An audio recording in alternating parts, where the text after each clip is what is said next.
ఆత్మ యొక్క పురోగతి 7 లోకాలు ద్వారా గుర్తించబడుతుంది. ఆత్మ మొదటి నుండి 7వ లోకం వరకు ఎదుగుతున్నప్పుడు అది ప్రకాశవంతంగా మారుతుంది. 7వ లోకం తర్వాత దైవిక లోకాలు ఉన్నాయి. మొదటి లోకాలు క్రింద నరక లోకాలు ఉన్నాయి. ఆత్మల ప్రపంచం అనేది ఆత్మలు పురోగమించగల రాజ్యం. దేవుని నుండి దైవిక ప్రేమను పొందినప్పుడు మరింత ప్రకాశవంతంగా మారతాయి. దైవిక ప్రేమ దేవుని నుండి వస్తుంది. ఇది ఆత్మలోకి ప్రవేశించి ఆత్మ పరివర్తనకు కీలకంగా ఉంటుంది.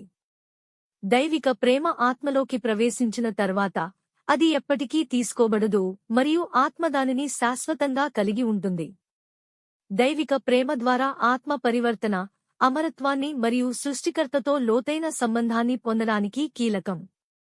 ఆత్మ యొక్క తీవ్ర కోరికతో సృష్టికర్తకు ప్రార్థన చేసి మాత్రమే దైవిక ప్రేమ పొందవచ్చు.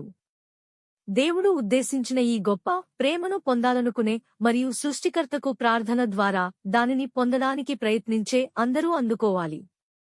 సృష్టికర్త యొక్క గొప్ప ప్రేమ అందరికీ అందించబడటానికి వేచి ఉంది మరియు వారు విశ్వాసంతో సృష్టికర్త వద్దకు వచ్చినప్పుడు ఈ ప్రేమ వారికి లభిస్తుంది.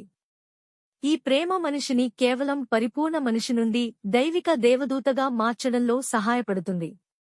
పాపం లేకుండా మెదడు యొక్క పరివర్తన ఆత్మ అభివృద్ధి ద్వారా మాత్రమే సాధించబడుతుంది. మరియు మర్త్య మెదడు భౌతిక ఆలోచనల నుండి శుద్ధి చేయబడిన తర్వాత ఆత్మస్థితిని వ్యక్తపరుస్తుంది. డివైన్ లవ్ గురించి మరింత సమాచారం కోసం మీరు డిస్క్రిప్షన్లోని లింక్లను తనిఖీ చేయవచ్చు.